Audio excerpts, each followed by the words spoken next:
Okay. The next little bit we have to close is to get all the speakers up here. And we just have a short panel discussion. It'll just go for a few minutes, but there are a couple of questions came up during the day that I think will be of interest to the broader group, and get you guys arguing with each other. We can show how you really get along. John Fraser's going to been sorting through and compiling the questions all day, and he's going to kind of direct the questions. Can they tell how we really get along if there's no beer? Yeah, that's different. Okay. Sort of a dry sort of way to end it. All right. Okay. You can actually. Then it comes off. You know, the middle of The microphone will travel. Yeah, it'll travel. Just don't press it.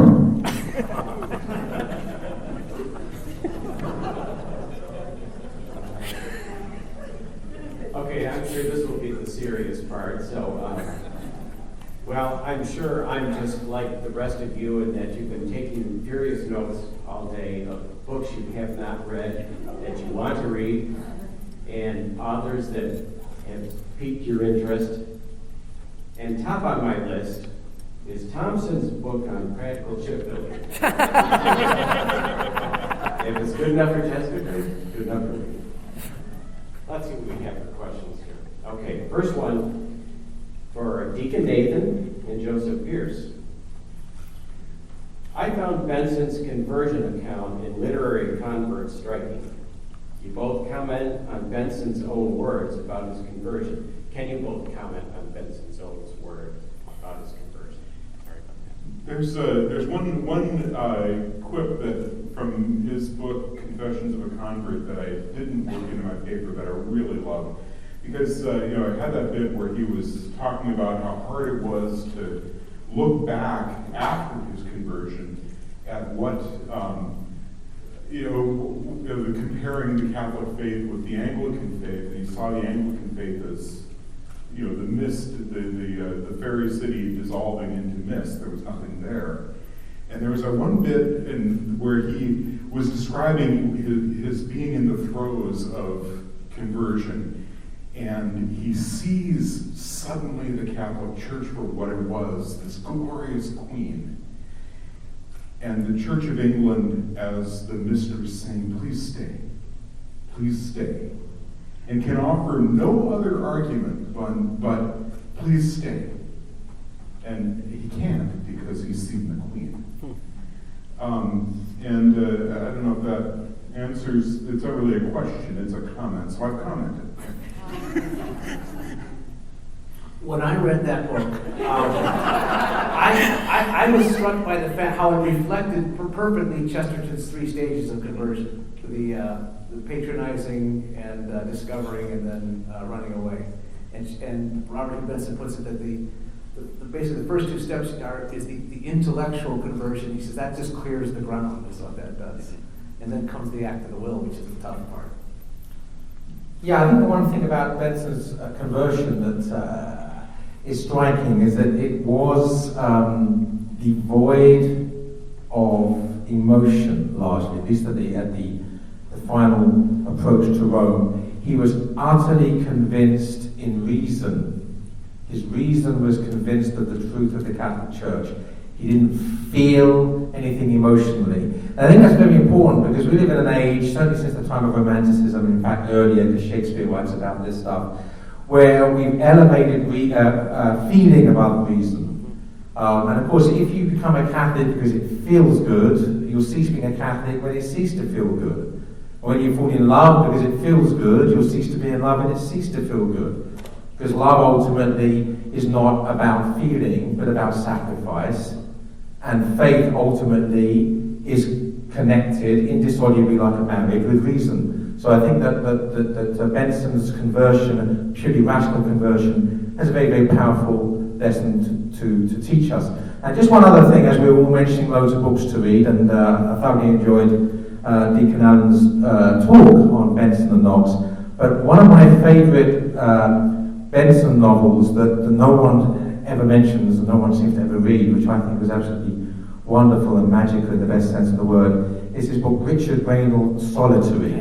And it's actually set further back, not during the post-Reformation time, but back in the sort of late medieval time. And it's just a beautiful evocation of Catholic England in that joyful time before the hatred and murder of the Reformation. And mentioned friendship with God. Is that friendship with Christ?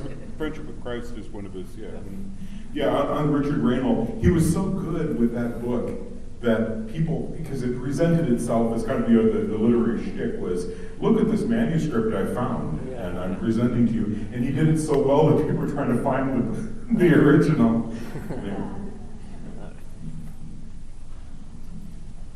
The Hobbit. Did the movie do justice to the book? No. As usual, Dale has encapsulated the whole essence. No, just one or two comments. Absolutely, the answer is no. But we knew that. But Peter Jackson's Lord of the Rings trilogy did make an effort to do justice to the magnificence of the work of literature. Now with The Hobbit, there's no pretense at that. I don't know if you've seen, who here's seen the movie? Okay. I mean, certain elements that I have that I think are ridiculous. First of all is Radagast the ridiculous. You know, Radagast, the character, is basically a Franciscan figure in Tolkien, and yet in The Hobbit, he's been reduced, in the Hobbit movie, he's been reduced to sort of a demented, drug-taking Santa Claus being sort of pulled around by Bugs Bunny, sleigh. It's just horrible, too horrible to just even contemplate. And because he's taking drugs, he's smoking marijuana and eating magic mushrooms and everything else. He's a hippie. But you've also got this sort of, Jackson can't make up his mind whether to go for the high romance of The Lord of the Rings. So we have sort of the queenly figure of Galadriel, and sort of Gandalf almost genuflecting in her presence. We had this sort of quasi-religious high romanticism. And then you have Tom and Jerry. You have the slapstick cartoonish, where the dwarves fall 4,000 feet between a mountain and say ouch at the bottom of it, and then a 2-ton goblin king falls on top of them, and none of them even scratched. Well, that's fine. That's fine.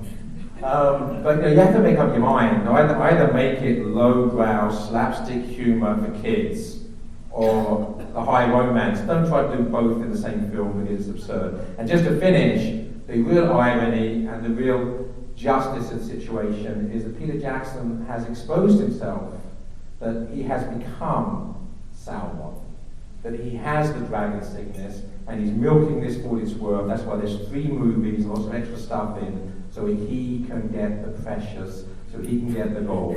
So poor Peter Jackson is a dragon who needs our prayers, and if the prayers don't work, he just needs slaying. I don't know.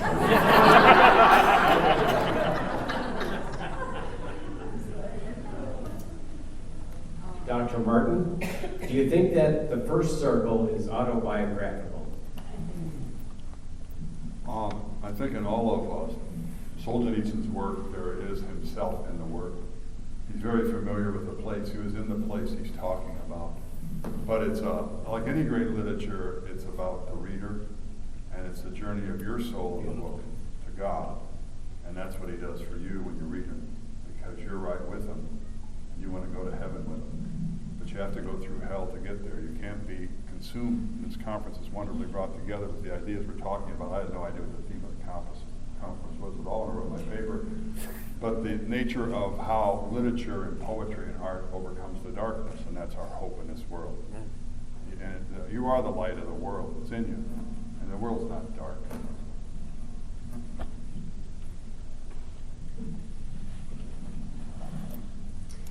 Dr. Martin commented on the ability to really see the reality around us. It's interesting that all of the writers mentioned today seem to share the supernatural view.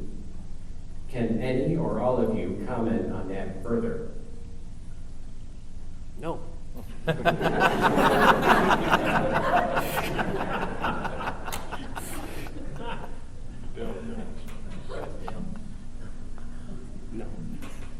Well, how about Chesterton's great line, take away the supernatural, what remains is the unnatural. And so much of modern literature has been devoid of the supernatural, so it's just about rot and perversion, and it really becomes unnatural. You have to have the supernatural. You have to have the eternal reference point to give things meaning.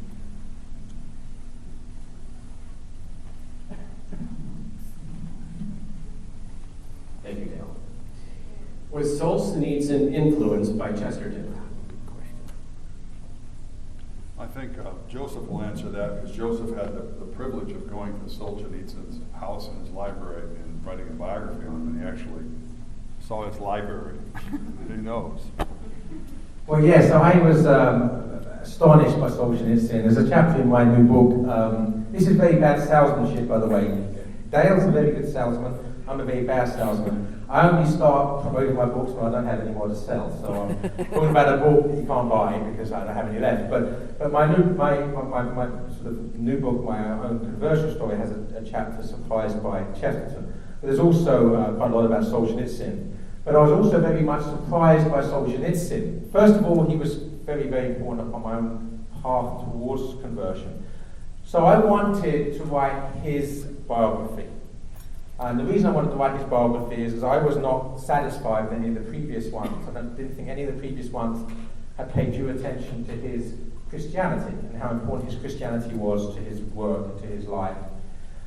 So I wrote to him, and I don't even remember now how I got Solzhenitsyn's address. It's completely wiped from my memory. Somehow or other I managed to get Solzhenitsyn's mailing address in Russia. He returned to Russia 4 years earlier. Wrote to him, and of course not expecting to get a reply.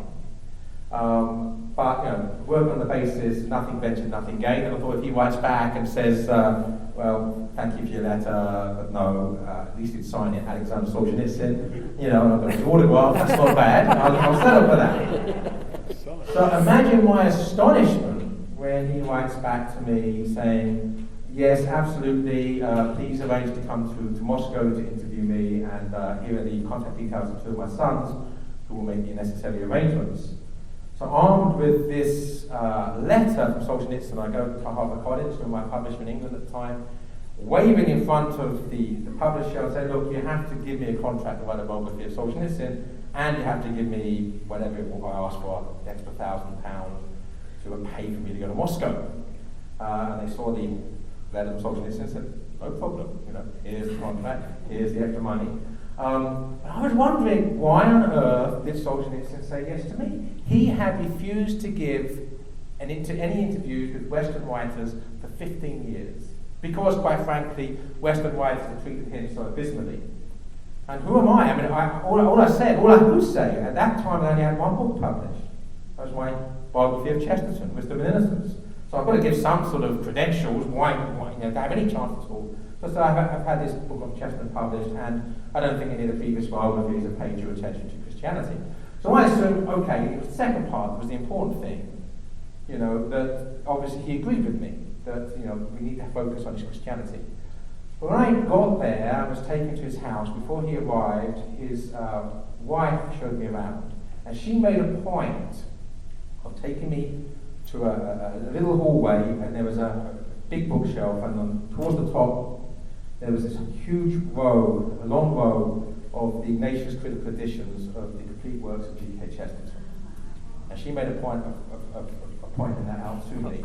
So I now realise that the magic word that got me that interview with Solzhenitsyn was the word Chesterton. So I have even more things to thank G.K. Chesterton for.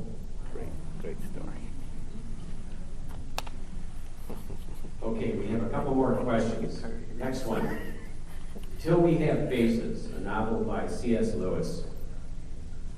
Did Dante inspire this title? Oh, I read that somewhere. I can't remember the answer though. Does anybody know the answer? I read it somewhere, and it's annoying me now because I did read where he got the title "To We Have Faces" from, and it was from a classic work of literature, but I can't remember if it was the Divine Comedy. Anything you care to go loud with? Did everybody hear that? Yeah, basically, none of us know. Shouldn't ask questions like that. Yeah, difficult questions, we're not allowed. Here's one you can all answer. From each speaker, I'd like the answer to this question. From The Hobbit, who do you most identify with? Omber.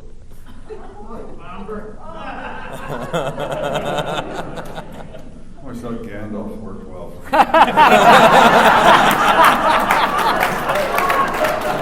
Especially when you live with midgets. Well, I mean, the answer for me, unfortunately, has to be Frodo because of your point today, that he had the dragon sickness and had to get it out of him. Yeah. Yeah. I also would have to go with Frodo, and I think that Dale's the dragon myself.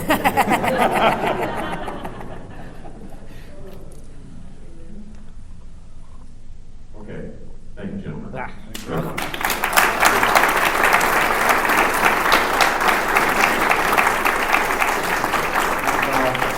This is our 10th annual conference. Thank you very much, everyone, for attending. We much appreciate it. As I noted earlier, we'll have Mass here a bit later. It'll be the Sunday anticipatory. But we need to recreate the chapel and stuff like that, so there's a lot of work to do. But thank you again for coming. There's still stuff for sale out on the lobby if you want